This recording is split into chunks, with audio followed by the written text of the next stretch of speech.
सभी लोग कैंडलस्टिक का बेसिक कंसेप्ट समझने के बाद काफी सारे कैंडलस्टिक पैटर्न सीखने की जर्नी में लग जाते हैं। वो एक एक करके सभी कैंडलस्टिक पैटर्न जैसे doji, marubozu, bullish engulfing, bearish engulfing, morning star, evening star, hammer, shooting star etcetera सीखता रहता है। ये सब कुछ सीखने के बाद रियल चार्ट में जाके ढूंढता रहता है और पैटर्न मिल जाने पर ज्यादातर टाइम वो पैटर्न का नाम और कैसे रीड करता है वो भी भूल जाते हैं और फिर से कैंडलस्टिक पैटर्न को याद करने का जर्नी में लग जाते हैं और ये जर्नी साल भर साल चलता रहता है। तो आज का इस वीडियो में हम इसी प्रॉब्लम का सॉल्यूशन लेके आए हैं। इसमें आप सीखोगे कैसे ये सब पैटर्न को याद किए बिना रियल चार्ट में आप इसको आइडेंटिफाई कर पाओगे और उस सिचुएशन में वो पैटर्न को ट्रेड करे या ना करे उसका डिसीजन भी ले पाओगे। तो वीडियो को लास्ट तक जरूर देखना। हमें पहले कैंडलस्टिक का बेसिक फॉर्मेशन को थोड़ा देखना है।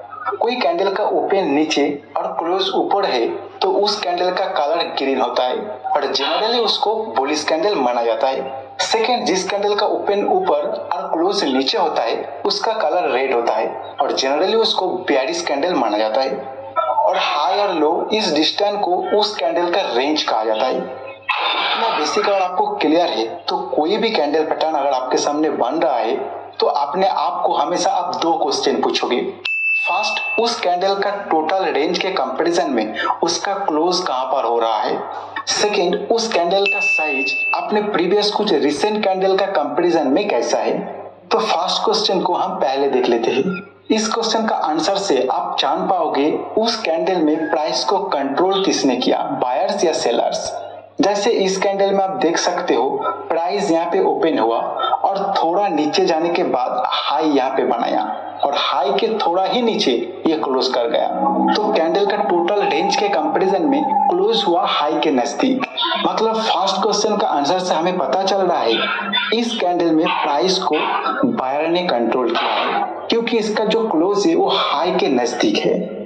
अभी आप ये कैंडल को देखो, हो सकता है ये एक ग्रीन कैंडल मतलब बुलिश कैंडल, लेकिन टोटल रेंज के कंपैरिजन में अगर हम इसको देखें तो हम देख सकते हैं क्लोज हो रहा है टोटल रेंज के लो के आसपास। इसका मतलब इस कैंडल में प्राइस को कंट्रोल किया है सेलर्स। अभी आप ये दोनों कैंडल को देखो, इसमें एक बुलिश कैंडल और एक बेयरिश कैंडल, लेकिन दोनों ही अपने टोटल रेंज के कंपैरिजन में लगभग मिडिल पॉइंट के आसपास क्लोज किया है।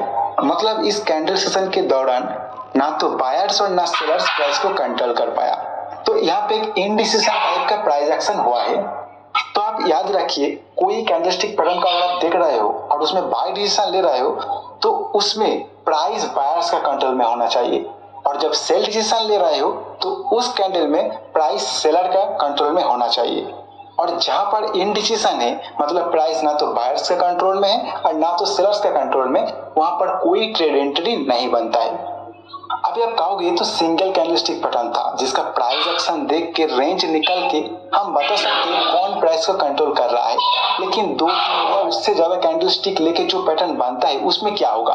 तो देखिए जब भी आप प्राइस एक्शन को देख के कैंडलस्टिक के हेल्प से प्राइस का कंट्रोल किसके हाथ है ये समझने की कोशिश करते हैं तो आपको सभी कैंडलस्टिक पैटर्न को भूल जाना है एंड लेटेस्ट कैंडल एंड कुछ रिसेंट कैंडल का बिहेवियर को देखना है।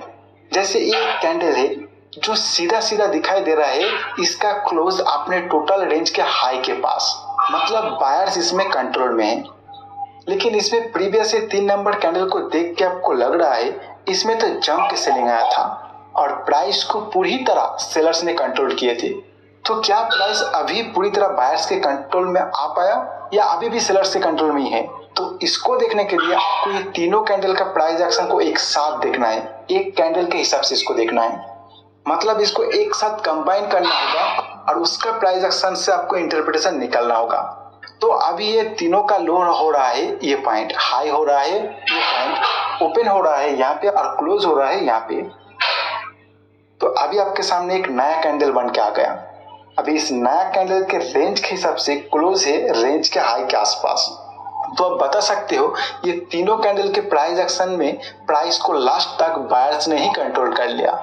अभी आप एक पॉइंट यहाँ पे ध्यान दीजिए, ये जो तीनों कैंडल है इसको एक साथ मॉर्निंग स्टार कैंडलस्टिक पैटर्न कहा जाता है जो एक बुलिश सिग्नल को जनरेट करता है। लेकिन इस मेथड से आप इसका नाम जाने बिना ही प्राइस क्या कहना चाह रहा है इसका इंटरप्रिटेशन निकाल लिया है। दूसरे एग्जाम्पल में देखिए, आप ट्रेंड के दौरान एक स्ट्रॉन्ग बुलिश कैंडल बनता है जिसका प्राइस कंप्लीटली बायर्स का कंट्रोल में है।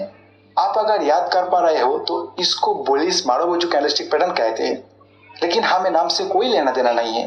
आप अभी इस कैंडल को देख के सोच रहे हो अगर नेक्स्ट कैंडल बुलिश कैंडल बने तो हम इसमें बाय करेंगे, और आगे जाके नेक्स्ट कैंडल एक छोटा सा बुलिश कैंडल बनता है, तो इस सिचुएशन में आपको तुरंत बाय नहीं करना है, आपको ये दोनों को कंबाइन करके देखना है।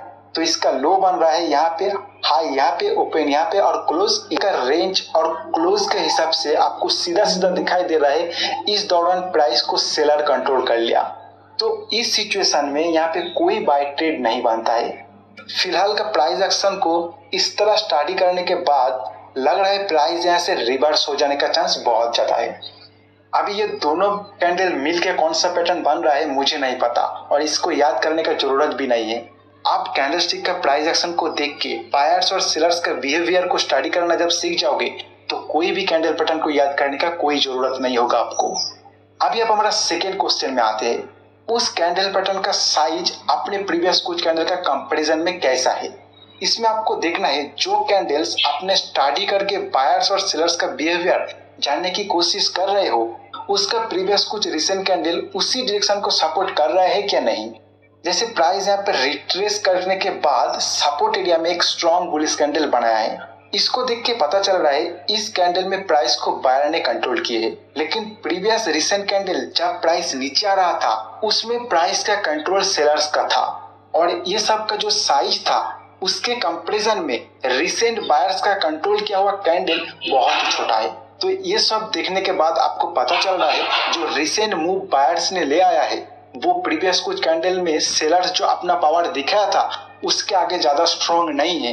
कभी भी सेलर्स फिर से इजीली प्राइस को कंट्रोल करना शुरू कर सकता है, क्योंकि यहाँ पे जो रिसेंट प्राइस एक्शन है उसके हिसाब से सेलर्स का प्राइस के ऊपर कंट्रोल ज्यादा है। भले ही ये रिसेंट कैंडल में बायर्स ज्यादा कंट्रोल ले लिया है, लेकिन उसका प्रीवियस कुछ कैंडल को देख के कंबाइन करके जब आप इसको देखोगे तो आपको पता चलेगा अभी भी सेलर इसमें काफी कंट्रोल कर रहा है और कभी भी आके फिर से अपना ट्रेंड को कंटिन्यू कर सकता है।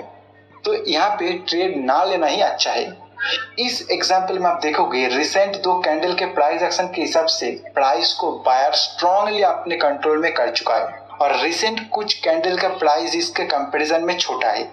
इससे आपको पता चल रहा है जो मूव हुआ है उसके पीछे स्ट्रॉन्ग बायर्स का हाथ है। अभी सेलर्स आके इजीली इसको कंट्रोल नहीं कर पाएगा, तो आप यहाँ पे बाय करने की सोच सकते हो। और ये केवल आप अप साइड के लिए नहीं डाउन साइड के लिए भी कर सकते हो। इसमें आप पहले प्राइस का ट्रेंड को आइडेंटिफाई करने की कोशिश करोगे, फिर प्राइस अगर डाउन ट्रेंड में है या फिर कोई रेजिस्टेंस एरिया में है तो रिसेंट कुछ कैंडल को स्टडी करना शुरू करो। कोई पैटर्न इसमें ढूंढने का जरूरत नहीं है, आपको सिर्फ देखना है रिसेंट एक या दो तीन कैंडल मिला के सेलर्स का स्ट्रॉन्गली कंट्रोल है क्या नहीं। और जब प्राइस को सेलर्स ने पूरी तरह कंट्रोल करना शुरू किया है उस कैंडल का साइज आपने प्रीवियस मूवमेंट का रिसेंट कुछ कैंडल का जिसमें प्राइस को बायर कंट्रोल कर रहा था उसके एवरेज साइज से ज्यादा होना चाहिए। अगर ये सब कंफर्मेशन आपको मिल रहा है तो यहाँ पे आप शॉर्ट सेल कर सकते हो। तो जितना सारे कैंडलस्टिक पैटर्न है उसका पीछे का साइकोलॉजी है, उस दौरान स्ट्रांगली प्राइस को कंट्रोल किसने कर रहा है। और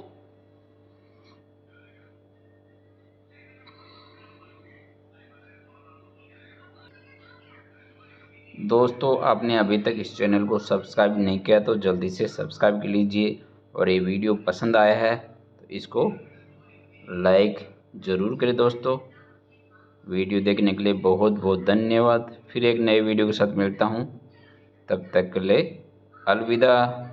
और 500 लाइक ज़रूर आप मुझे देना। थैंक यू दोस्तों।